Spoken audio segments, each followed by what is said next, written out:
Funny thing about rich people, the older man muttered while staring at the burned-out electric SUV on the back of the tow truck.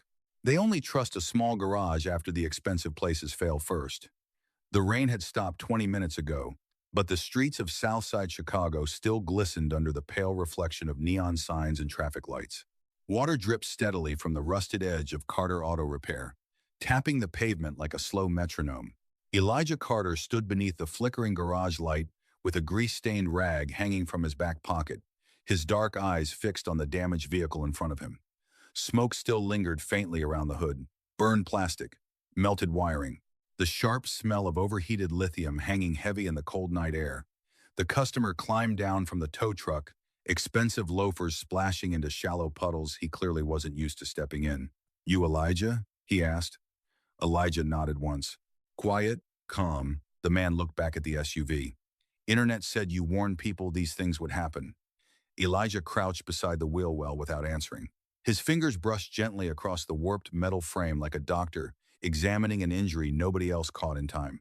Inside the garage, an old jazz station hummed softly through a dusty radio balanced near a shelf of tools. Naomi sat at the front counter wrapped in an oversized hoodie, coloring quietly beside a half-finished math worksheet. The fluorescent lights above her buzzed faintly. "Daddy," she said softly, looking toward the burned SUV. "Is that another Whitmore car?" Elijah glanced at the silver emblem on the front grille. Whitmore Mobility. Same logo. Same model line. Same mistake. He exhaled slowly through his nose. "Yeah, baby," he said. "Looks like it." The customer folded his arms. "Dealership told me the battery failure was random." Elijah finally stood upright. 6'2", broad shoulders, calm face. The kind of man who looked steady even when life wasn't. "Machines don't do random," he replied quietly. "People do." The man stared at him for a second, like he wasn't expecting wisdom from someone wearing steel-toe boots and oil-stained coveralls. It happened a lot. Elijah walked toward the tool cabinet while rainwater dripped from the cuffs of his jacket. He opened a drawer, pulled out a flashlight, then handed Naomi a small pack of crackers from the shelf beside her. "You finish your homework?" he asked. She smiled faintly. "Almost. Good." The customer looked around the garage with visible hesitation. The cracked concrete floor, the faded sign near the register, the coffee maker, older than half the luxury dealerships downtown. Nothing about Carter Auto Repair looked impressive, but every car parked outside belonged to someone who came back twice, sometimes 3 times. Trust was expensive in Chicago. Elijah had learned that years ago. "How'd you know these EVs were dangerous before everybody else?" the man suddenly asked. Elijah paused beside the damaged SUV. For a moment, only the hum of the radio filled the garage. Then he looked toward the burned battery housing and said quietly, "Because 3 weeks ago, the woman who owns that company walked into this garage and laughed at it." "Funny thing about rich people," the older man muttered while staring at the burned-out electric SUV on the back of the tow truck. "They only trust a small garage after the expensive places fail first."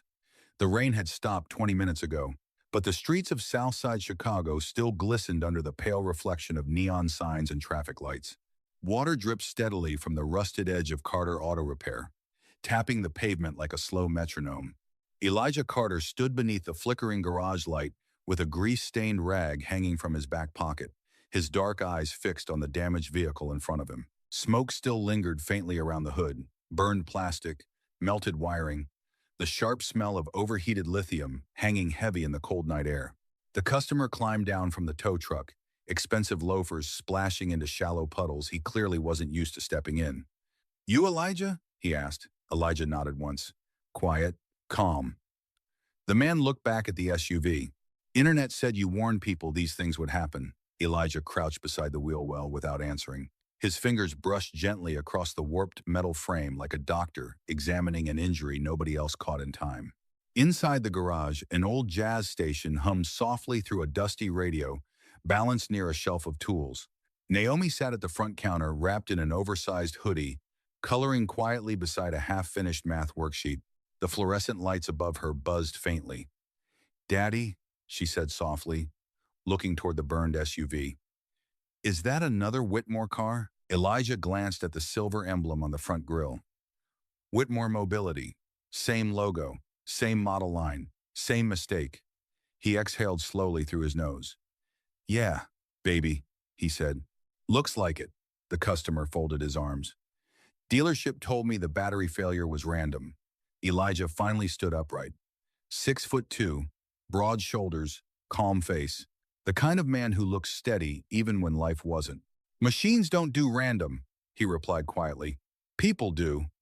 The man stared at him for a second, like he wasn't expecting wisdom from someone wearing steel-toe boots and oil-stained coveralls. It happened a lot.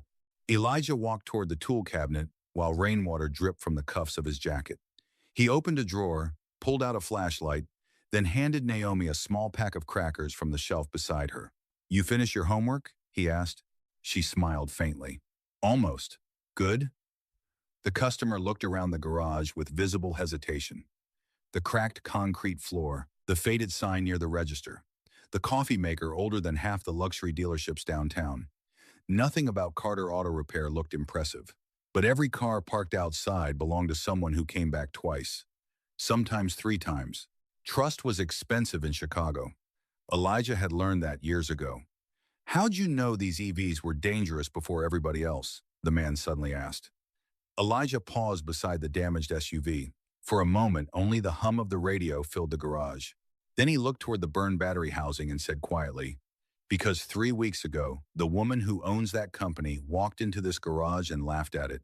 Victoria Whitmore had built an empire by trusting numbers more than people. Numbers did not lie. Numbers did not hesitate.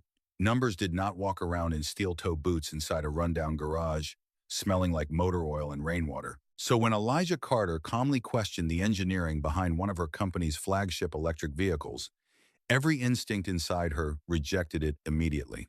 You are diagnosing a prototype battery platform with a handheld scanner? One executive asked with a laugh sharp enough to cut through the room. Elijah did not look offended. He rarely did. He set the scanner carefully onto the rolling tool cart and grabbed a flashlight instead. No, he replied quietly. I am diagnosing heat patterns. Victoria checked the time on her watch. We are already behind schedule, she said coldly. Please fix the vehicle or let us arrange a proper transport service. Elijah crouched beside the exposed battery housing again. The garage light reflected softly across the side of his face, while rain tapped against the windows in uneven rhythms. Naomi watched him closely from the counter, chin resting on folded arms like she had seen this exact look in his eyes before. Daddy sees things other people miss, she said softly into the silence. One executive smirked. That confidence is adorable. Elijah ignored him completely. He traced one finger slowly along the underside of the cooling assembly. Then he stood and walked toward a cluttered shelf near the back wall. Victoria expected him to grab another tool. Instead, he reached for a stack of old notebooks, worn soft around the edges. Handwritten notes filled every page. Measurements, diagrams, repair histories. Thousands of observations collected over years most people would never bother paying attention to. He flipped through the pages carefully until he found one section marked with blue tape. 3 months ago, Elijah said calmly, a delivery driver brought me an early Whitmore test vehicle with overheating complaints. Victoria frowned slightly. Impossible. Those units were internal only? Elijah slid the notebook across the counter toward her. Detailed sketches covered the page beside exact temperature estimates and battery expansion calculations. Everything handwritten. Everything precise. I told the driver your cooling channels were too narrow for sustained city traffic during summer heat, Elijah said. Especially with fast charging cycles. One of the executives rolled his eyes. You expect us to believe a mechanic guessed a billion-dollar flaw with a flashlight and a notebook? Elijah met his gaze evenly. No, he said. I expect engineers to recognize math when they see it. That landed harder than anyone expected. Even Victoria felt it, briefly. The garage grew still, except for the low hiss of rain outside and the trumpet humming through the old radio speaker. Then Elijah walked toward the SUV again and pointed beneath the chassis. Your thermal barrier is trapping heat here, he explained. After enough repeated charging, pressure builds inside the cells faster than the system can release it. Victoria crossed her arms tighter. And what exactly are you suggesting? Elijah looked at her for a moment.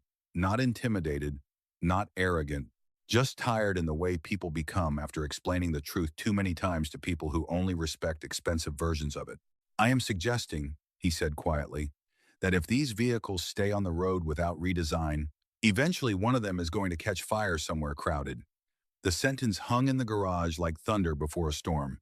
One executive laughed again, but this time it sounded thinner, less certain.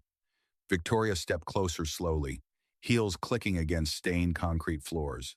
"Do you understand how many federal inspections these systems passed?" she asked. Elijah nodded once. "Do you understand how many broken things pass inspection every day?" She stared at him. For the first time since entering the garage, she stopped checking her phone. 3 weeks earlier, the storm had rolled across Chicago like a warning no one important planned to listen to. Rain hammered the streets hard enough to blur headlights into streaks of silver and gold, and downtown traffic crawled like exhausted machinery. Victoria Whitmore sat in the backseat of her black Escalade checking numbers on her tablet, while two executives argued softly beside her about market expansion. Whitmore Mobility had just secured another billion-dollar partnership that morning. Investors were celebrating, financial networks were praising her, and somewhere between one conference call and the next, she had stopped noticing ordinary people entirely. Then the SUV jerked violently near South Halsted Street. The dashboard flashed red. A sharp mechanical alert echoed through the cabin. Smoke curled faintly from beneath the hood. "What now?" Victoria snapped without looking up. The driver pulled toward the curb beside a row of aging brick buildings glowing beneath the rain. One flickering sign buzzed weakly through the storm. "Carter Auto Repair." Victoria stared at it through the tinted window, like someone being forced to enter a different century. "You cannot be serious," one executive muttered. But the rain was coming down too hard to wait for roadside assistance. Victoria stepped out first, heels splashing into dirty water. Her cream-colored coat tightened around her shoulders as she looked toward the garage with visible disgust. Inside, the warm scent of motor oil and black coffee drifted through the open bay door. Elijah Carter was beneath a pickup truck when the Escalade rolled in.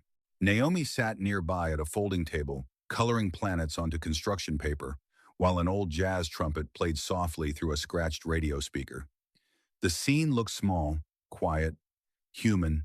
Victoria hated how unfamiliar that felt. Elijah slid out from beneath the truck slowly, wiping his hands with a faded cloth. Rainwater dripped from the garage roof behind him. "Evening," he said calmly. "Battery trouble?" Victoria glanced around at the old hydraulic lifts and weathered tools hanging neatly along the wall. "People still bring luxury vehicles to places like this?" she asked coldly. Naomi stopped coloring. The room seemed to tighten for half a second. Elijah did not react. "Depends," he replied quietly. "Some people care more about getting home safe than matching the neighborhood." One of Victoria's executives chuckled under his breath. Victoria ignored the comment and handed Elijah the key fob with 2 fingers, like she did not want grease touching her skin. "The vehicle overheated twice today," she said. "Your driver can tow it somewhere qualified afterward." Elijah caught the keys gently. "I will take a look." Victoria crossed her arms while watching him inspect the front panel. He moved slowly, carefully, no wasted motion.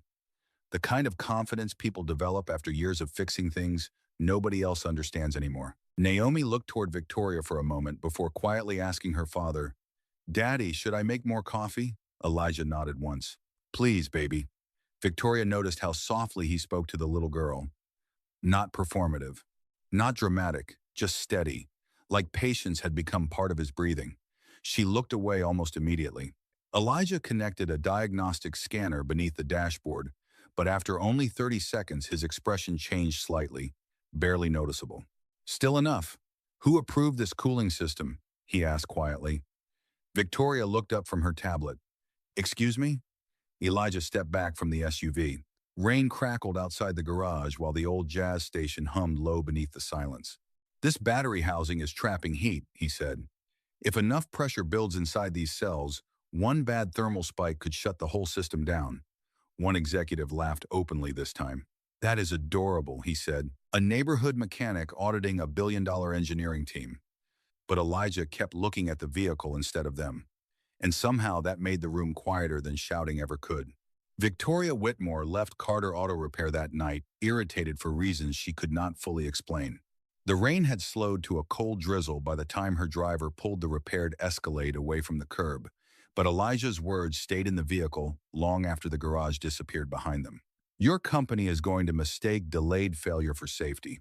She hated sentences like that.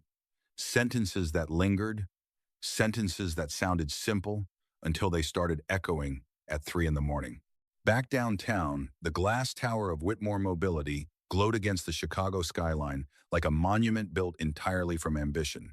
Floor-to-ceiling windows reflected lightning in silver flashes, while assistants hurried through hallways carrying tablets and market reports. Everything moved fast inside the building. Fast people, fast money, fast decisions. Victoria preferred it that way. Speed left less room for doubt. But as she entered the executive conference room the next morning, doubt followed her anyway. The Aurora launch event is trending beautifully, one board member announced. Pre-orders are up another 12% overnight. Another executive tapped through a presentation showing glowing reviews from automotive blogs and investors. We are positioned to dominate urban electric transport before the fourth quarter. Victoria sat at the head of the table without speaking. Her fingers rested lightly against a cup of untouched coffee, while screens reflected across the polished glass walls around her. One sentence kept cutting through the noise. Heat is compounding every cycle instead of dispersing. Finally, she looked toward her lead engineer. Run another thermal review on the Aurora battery systems. The room paused. We already completed 3 rounds of testing, the engineer replied carefully. Run it again, she said. The engineer hesitated just long enough for several people to notice. Victoria, with respect, we are days away from the public rollout. Investors are already nervous about delays. Another executive leaned back with a faint smile. Please tell me this is not because of that mechanic. A few people laughed quietly around the table. Victoria did not. Just run the review. The meeting continued, but the atmosphere had shifted slightly. Tiny cracks, tiny pauses. The kind successful companies ignore until they become headlines later. Across the city, Elijah Carter spent the morning replacing brake pads on an old delivery van while Naomi worked on homework beside the radio. Sunlight spilled weakly through the garage windows now, catching dust in the air like floating ash. Around noon, a young rideshare driver pulled into the lot driving a Whitmore Aurora EV. Heard you know these things better than the dealership, the man said nervously. Elijah wiped his hands slowly. What is it doing? Battery warning keeps flashing after charging. Elijah nodded once. Same issue, same pattern. He plugged in the diagnostic scanner quietly while Naomi handed the customer a bottled water from the mini fridge without even being asked. The driver smiled at her. Thanks, kiddo. Daddy says people think better when they are hydrated, she replied seriously. Elijah almost smiled at that. Almost. 30 minutes later, another Whitmore EV arrived. Then another, before sunset. By evening, 3 different customers had complained about overheating warnings dealerships could not explain. Elijah never raised his voice, never panicked. He simply documented every case carefully inside the worn notebooks stacked near his toolbox. Temperatures, mileage, charging history, patterns, quiet evidence building itself page by page. Meanwhile, downtown, Victoria stood alone inside her office, staring at a thermal report glowing on her tablet screen. One section highlighted unusual heat accumulation under sustained urban traffic conditions. Minor, according to the engineers. Acceptable variance. Nothing urgent, yet her stomach tightened anyway. She looked out across the city through 50 stories of glass and steel. Somewhere beyond those lights sat a small garage with cracked concrete floors and a man who had seen this problem coming before her entire company did. Victoria hated how much that unsettled her. More than that, she hated that a part of her was beginning to believe him. The launch event began with champagne, camera flashes, and the kind of confidence that only exists right before something breaks. Downtown Chicago glittered beneath enormous digital billboards, displaying the sleek silver frame of the Whitmore Aurora, while reporters crowded around the outdoor stage near the riverfront plaza. Music echoed across the water. Investors smiled into cameras. Influencers filmed slow-motion videos beside polished display vehicles lined up beneath white lights. Victoria Whitmore stood at the center of it all, wearing a charcoal gray suit sharp enough to match the skyline behind her. Calm, controlled, untouchable, at least from a distance. The future of transportation is not coming, she announced into the microphone. It is already here. Applause rolled through the crowd immediately. Across the plaza, executives exchanged relieved smiles. Stock prices had climbed all morning. Every news network in the city was covering the event live. Everything looked perfect. But perfection had a strange habit of collapsing quietly first. Back at Carter Auto Repair, Elijah sat on a rolling stool beside another overheating Aurora, while Naomi ate grilled cheese from a paper plate near the counter. The old television hanging in the corner showed Victoria's launch speech with the volume low beneath the hum of the garage fan. "Daddy," Naomi asked softly, "do you think she listened to you?" Elijah tightened a bolt carefully before answering. "I think she wanted to," he said. Naomi frowned slightly. "Then why did she not stop?" Elijah looked toward the television for a long second. Victoria's face glowed across the screen, 50 feet tall above cheering crowds. "Powerful people always look safest from far away." "Sometimes," he said quietly, "people build their whole lives around never being wrong." Naomi absorbed that silently, while dipping her sandwich into tomato soup. Then Elijah's phone buzzed beside the toolbox. Another overheating complaint. Same model, same warning lights. He rubbed one tired hand across his face before grabbing the notebook again. Downtown, the event moved toward the vehicle demonstration. Cameras followed Victoria as she stepped beside the newest Aurora model, positioned beneath bright white spotlights. "Urban efficiency," one executive told reporters proudly. "Revolutionary thermal stability." Victoria's expression tightened slightly at those words. Thermal stability. Elijah's voice surfaced in her memory again without permission. Heat is compounding every cycle instead of dispersing. She hated that she could still hear it clearly. A test driver entered the vehicle while cameras rolled live across multiple streaming platforms. The Aurora pulled smoothly through the plaza lane at first, elegant and silent beneath the city lights. Reporters smiled. Investors applauded. Then suddenly the vehicle slowed near the far barricade. One warning light flashed across the dashboard, then another. Staff members exchanged confused looks. The driver opened the door quickly, while faint gray smoke curled upward beneath the chassis. The crowd murmured instantly. Security moved people back calmly, while cameras zoomed in from every angle. No explosion, no chaos, just smoke rising steadily beneath millions of dollars worth of confidence. But sometimes humiliation arrived quieter than disaster. Victoria stood frozen for half a second as executives rushed around her, speaking too fast. Probably minor overheating. Battery venting issue. Shut down the cameras. But it was too late. Hundreds of phones were already recording. Across Chicago, social media feeds refreshed in real time, with clips of the smoking Aurora beneath giant Whitmore banners. Back inside the garage, Elijah watched the footage silently on the old television, while Naomi looked up slowly from her homework. Neither of them spoke. The radio hummed low jazz through the silence. Then the station cut abruptly to a breaking news update discussing possible safety concerns around Whitmore mobility vehicles. Elijah closed his notebook gently. Outside the garage, another Aurora rolled slowly into the parking lot, with warning lights flashing across the dashboard. By sunrise the next morning, every major news station in Chicago had replayed the same 12-second clip at least 50 times. The silver Aurora sitting motionless beneath luxury event lights, smoke curling upward near the battery frame. Executives rushing into camera view, pretending calm, could erase embarrassment. Financial analysts called it a technical setback. Social media called it something else entirely. Carter Auto Repair opened at 7 o'clock sharp, and by 7:15 there were already 6 vehicles waiting outside. Elijah stood beneath the garage awning holding black coffee in one hand, while cold morning wind pushed newspaper pages across the empty street. Half the cars lined up outside carried Whitmore badges on the front grille. Naomi peeked through the garage window beside him. "That is more cars than yesterday," she whispered.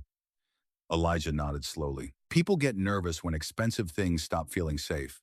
The first customer stepped out of a silver Aurora, wearing a business suit and visible frustration. "Dealership told me the warning lights were normal," he said immediately. "Then I saw your name online." Elijah frowned slightly. "My name?" The man pulled out his phone and opened a video clip, already climbing through thousands of shares across local media pages. Someone at the launch event had recorded part of Victoria's earlier confrontation inside the garage. Not the whole conversation, just enough. Elijah standing beside the whiteboard diagrams. Elijah warning about overheating. Elijah saying somebody's kid could get hurt. The comments beneath the video moved faster every minute. He tried to warn them. Trust the mechanic, not the executives. That quiet guy knew before the company did. Elijah stared at the screen for a moment before handing the phone back calmly. Pull the car into Bay 2, he said quietly. By noon, traffic outside Carter Auto Repair stretched nearly halfway down the block. Delivery drivers, nurses, teachers, families. People who suddenly wanted someone honest looking at their vehicles instead of polished corporate statements on television. The old garage buzzed with steady movement while jazz music drifted softly through the air between power tools and overheated battery systems. Elijah moved from car to car without rushing. Calm hands, calm voice. He explained every issue carefully to every customer, regardless of whether they could afford the repairs immediately. You can wait another week on the brake pads, he told one elderly woman gently. But not the battery cooling system. Naomi sat beside the register, drawing little stars on repair receipts while handing bottled water to waiting customers. Every now and then, Elijah rested one tired hand briefly against her shoulder while passing by. Small gestures, quiet anchors. Downtown, things look very different. Whitmore Mobility stock dropped another 14% before lunch. Investors demanded emergency meetings. News reporters crowded outside corporate headquarters asking about safety investigations and internal testing reports. Inside the executive conference room, nobody sounded confident anymore. This is becoming a public relations disaster, one board member snapped. We need someone to blame before markets open tomorrow. Victoria sat silently at the end of the table, staring at a paused image on her tablet screen. Elijah Carter standing inside his garage beside hand-drawn diagrams and stained notebooks. Calm eyes, steady voice, no performance, no anger, just concern. One executive scoffed loudly. We cannot let some neighborhood mechanic destroy a billion-dollar company. Victoria finally looked up. He did not destroy it, she said quietly. He warned us. The room fell silent instantly. Nobody expected her to say that out loud. Victoria leaned back slowly, exhaustion visible beneath her otherwise perfect posture. For the first time in years, she realized something terrifying. The man everybody dismissed had spent weeks trying to protect people, while her company spent weeks protecting its image. And deep down, she knew exactly which one the public trusted more now. That evening, as city lights flickered alive across Chicago, another line of Whitmore vehicles stretched outside Carter Auto Repair beneath the glowing sign and humming fluorescent lights. Elijah looked out at the crowd waiting patiently in the cold and sighed softly to himself. He never wanted anybody's market. He only wanted people to get home safe. The city finally grew quiet after midnight. Downtown office towers dimmed one floor at a time while cold wind pushed empty fast food wrappers across silent Chicago sidewalks. But inside Carter Auto Repair, the lights were still on. Elijah sat alone beneath the soft buzz of fluorescent lamps, finishing paperwork beside a half-empty cup of black coffee, gone cold hours ago. The garage smelled like motor oil, warm metal, and exhaustion. Outside, nearly every customer had gone home. Nearly. One old sedan remained in Bay 3 because the owner could not afford the full repair tonight. Elijah had stayed late anyway. He always did. Naomi slept curled across two waiting room chairs with Elijah's brown work jacket tucked carefully around her small shoulders. One sneaker had fallen halfway off her foot during sleep. Elijah noticed immediately and bent down quietly to fix it without waking her. Small things mattered to him. They usually did for people who knew what it felt like to lose big things. The old television near the ceiling continued replaying news coverage from Whitmore Mobility headquarters. Reporters talked about declining stock prices and investor panic, while camera flashes exploded around executives entering black SUVs downtown. Elijah muted the television with the remote and rubbed one hand slowly across his tired face. Then headlights swept softly across the garage windows. A black luxury sedan rolled quietly into the parking lot. No cameras, no security team, no executives. Just Victoria Whitmore sitting alone behind the wheel. Elijah noticed her immediately through the glass, but said nothing. Victoria stepped out slowly into the cold night air, wearing a dark wool coat with no makeup, and her blonde hair loosely tied back like she had stopped caring about appearances somewhere around sunset. She looked tired, truly tired, not physically, spiritually. The kind of exhaustion expensive people spend millions trying to hide. She paused outside the garage door after noticing Naomi asleep beneath Elijah's jacket. Something about that image held her there silently for a moment. The billionaire CEO who spent her days inside skyscrapers, suddenly standing motionless beneath a flickering garage light, watching a mechanic tuck his coat around his sleeping daughter. The world had strange ways of rearranging perspective. Elijah stood from the workbench calmly. "You should not be driving alone right now," he said quietly. Victoria let out the faintest breath that almost sounded like a laugh. "You sound exactly like my security team." "Maybe they are right." She stepped inside the garage slowly, heels softer now against the concrete floor than the first night she walked in. No arrogance tonight, no sharp tone, just silence hanging heavy between them while jazz music hummed softly from the old radio. Victoria looked around again at the garage she once mocked. But now she noticed different things. The patched crack in the waiting room wall. Naomi's science fair ribbon hanging near the register. The old refrigerator filled with bottled water customers could take for free. The handwritten note taped beside the coffee machine. "If somebody looks stressed, offer extra sugar first." Victoria swallowed hard, without fully understanding why. Elijah returned to tightening bolts beneath the sedan in Bay 3. "You are still working?" she asked quietly. "Customer needs the car for work tomorrow," he replied. "She is a nurse." Victoria stared at him. "You are not charging extra for overnight labor?" Elijah looked confused for half a second. "Why would I?" That question hit her harder than any accusation could have. For years, Victoria had surrounded herself with people who calculated everything. Profit margins, public reactions, strategic empathy. Even kindness usually arrived with invoices attached. But Elijah moved through the world differently. Like helping people was not a transaction. He finally looked toward her fully. "Did anybody get hurt?" he asked softly. Victoria blinked once. "What?" "At the launch event." He wiped his hands with the old rag again. "Did anybody get hurt? Not how much money was lost. Not what investors said. Not whether his prediction proved him right. Just that." Victoria felt her throat tighten unexpectedly. "No," she answered quietly. "Nobody got hurt." Elijah nodded once and returned to work beneath the car. Relief crossed his face so naturally it almost hurt to watch. Victoria stood there in silence while the old jazz station played softly through the garage and Naomi slept peacefully beneath her father's worn jacket. Somewhere deep inside herself, something cold finally cracked. 3 months later, people crossed half the city just to wait outside Carter Auto Repair. Some mornings the line of vehicles stretched so far down the block that nearby businesses started selling coffee to customers standing on the sidewalk before sunrise. The old flickering sign above the garage still buzzed exactly the same way it always had. The cracked concrete floors still carried oil stains older than some of the cars parked inside. The jazz radio still hummed softly near the tool cabinet every afternoon around 3 o'clock. But something had changed. Trust lived there now in a way money could not manufacture. Elijah moved through the crowded garage calmly, one customer at a time. Sleeves rolled up, grease on his hands, notebook tucked beneath one arm, no advertisements, no investors. No giant digital campaigns promising innovation. Just honesty repeated enough times that people finally started believing it again. "You are booked 3 weeks out," one customer told him in disbelief while signing a repair estimate. Elijah shrugged lightly. "Cars break every day." "No," the man replied with a small smile.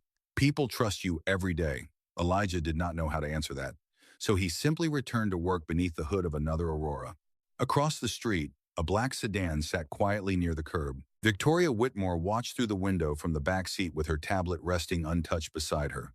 She had come there more than once lately, never announcing herself, never stepping inside unless necessary.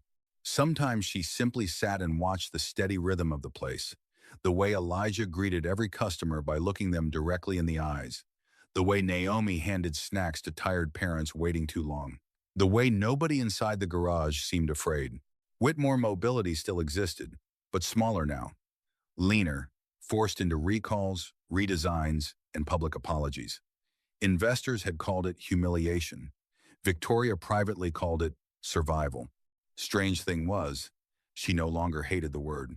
Because somewhere between the smoke at the launch event and the silence inside that garage at midnight, she had started understanding something her old life never taught her. Respect could not be purchased through image, only earned through consistency. Her driver glanced back carefully. "Would you like me to pull away, Miss Whitmore?" Victoria looked out the window again. Naomi had just run outside carrying 2 cups of hot chocolate from the corner diner. One for herself, one for Elijah. The little girl nearly slipped on a patch of slush before Elijah caught her gently with one arm, without even looking up from the customer he was speaking to. Naomi laughed. Elijah smiled faintly for less than a second before handing her back the cup. Tiny moment, easy to miss, but Victoria felt it deeply anyway. No, she said softly to the driver. Wait a minute. Inside the garage, Elijah finally noticed the black sedan parked across the street. Their eyes met briefly through layers of cold glass and drifting snow. Victoria expected resentment, pride, maybe satisfaction after everything that happened. But Elijah simply gave one small nod of acknowledgement before returning to work. No victory lap. No bitterness. Just quiet movement beneath fluorescent lights while another family trusted him with their car and their safety. Victoria stepped out of the sedan before she could change her mind. Cold winds swept through the street immediately, carrying the smell of snow and motor oil together. Naomi spotted her first and smiled brightly. You came back. Victoria smiled softly in return. Looks like I did.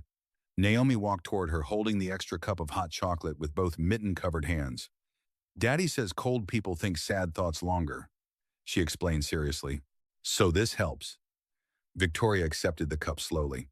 Warmth spread through her fingers almost instantly. Across the garage, Elijah watched quietly while wiping grease from his hands with the same faded rag he had owned since before any of this began.